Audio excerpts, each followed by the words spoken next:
আজ কিন্তু রান্না হবে ডিম। আরে আরে আরে কোথায় যাচ্ছে? দুইজন মানুষের তিনখানা ডিম। আরে এরা তো একসাথে বসেই না। যাই হোক কোনো মতে ধরে নিলাম। আর এইদিকে শুকনো লঙ্কা জিরে একটু ভিজিয়ে রেখেছি, পেস্ট করতে সুবিধা হবে। আলু পেঁয়াজ আদা রসুন ছুলে রেখেছি। ওহো, টমেটো তো দেখানোই হয়নি। ওদিকে যে জিরে শুকনো লঙ্কা ভিজিয়ে রেখেছি এর মধ্যে দিয়ে দেবো আদা রসুন কুচি, তার মধ্যে পেঁয়াজ কুচি টমেটো কুচি সব একসাথে দিয়ে এবারে পেস্ট করে নেবো। বাকি আলু আর পেঁয়াজটা কুচিয়ে নেবো। আর ওদিকে কড়াই গরম করতে বসিয়ে দিয়েছি, তার মধ্যে দিয়ে দিচ্ছি সর্ষের তেল। এই সর্ষের তেলটার মধ্যে খুন্তিটা দিলেই চড়াং করে ওঠে না, তাই জন্য একটু উপর থেকে সেঁকে নিলাম। এবারে কিন্তু ডিমটা অমলেট করার পালা। তো ভেঙে দিয়েছি আমি, আর কি সুন্দর যে দেখতে লাগছে, জিভে জল চলে এসছে। পুরো লবণ দিয়ে দিলাম আর একটু ঢেকে দিলাম। ঢাকনা তুলতে দেখুন কি দারুণ ডিমের পোস্ট তৈরি হয়ে গেল। এইটা দেখে তো জিভে জল চলে এসছে। পুরো শুরুত করে কুসুমটা খেয়ে নিলে যে লাগবে না। তো এবারে আমাদের কিন্তু পরবর্তী ডিমের পালা। এটাকেও একটু টুকুস করে ভেঙে কড়াইতে দিয়ে দেবো, একটু লবণ ছিটিয়ে দেবো, তারপরে আবার ঢাকা দিয়ে দেবো। ঢাকা দিতেই পুরো ওপরে কুসুমটা লেয়ার পরে ঢেকে গেছে। আগের ডিমটাই মনে হয় লোভ দিয়েছিলাম সেই জন্য। যাই হোক এটাও কিন্তু হেভি সুন্দর দেখতে লাগছে, খেতেও হেভি সুন্দর লাগে। এবারে অমলেটটা কিন্তু আর ক্যামেরার পেছনে নয়, একটু ভেঙে নিয়েছি যাতে দেখি ক্যামেরায় তুলতে পারি কিনা, একা একা করতে পারি কিনা অমলেটটা, সেই জন্য যা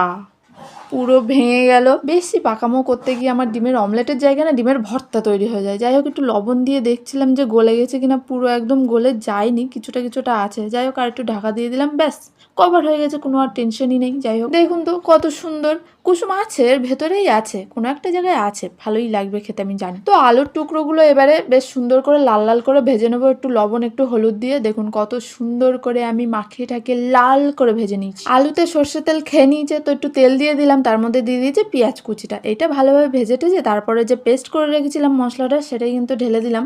বেশ সুন্দর করে এটাকে এবার কষাতে। আমি আগেও বলেছি এই বাটি ধোয়া জলটা না দিলে ঠিক জমেই না কষানোটা। একটু লবণ একটু হলুদ এই দিয়ে এবারে বেশ ভালোভাবে নাড়িয়ে চাড়িয়ে এটাকে কষাতে। ব্যাস কষানো কমপ্লিট। এরপরে দিয়ে দিয়েছি আলুগুলো, এর সাথে মিশিয়ে নিলেই কিন্তু আলুর মধ্যে ওই মশলাটা বেশ ঢুকে ঢুকে যাবে। আর এই যে জলটা গরম করেছি এটাই কিন্তু এবার দিয়ে দেবো ঝোল হিসেবে। এই ফোটানো জল দিলে শুনেছি নাকি টেস্ট খুব ভালো হয়, সেই জন্য এই জলটা ঢেলে দিলাম। এবারে অপেক্ষা একটু ফুটে ওঠার। দেখুন কালারটা কি দারুণ লাগছে না, ওয়াও। সাথে ডিমটা তো আরো ওয়াও। ইচ্ছে করছিল একটা অমলেট তুলে না কপাত করে কামড় বসিয়ে দিই, কিন্তু কিছু করার নেই, এইটা তরকারি করতে হবে তো না। দিয়ে দিয়েছি 3টা কাঁচা লঙ্কা, দেখতে তো বেশ সুন্দর লাগছে। এবারে খাওয়ার পালা, কেমন লাগবে সেটা। এইভাবে ডিমের ঝোল করলে কুসুমটা না একেবারে শুকনোও থাকে না, একেবারে গলেও যায় না। আমার যেহেতু কুসুম একদম শুকনো লাগে সিদ্ধ করে তরকারি করলে, তো এইভাবে আমি ওই জন্য খাই। আর কুসুমটা দেখুন কি সুন্দর, এইটা পুরো গলে যায়নি।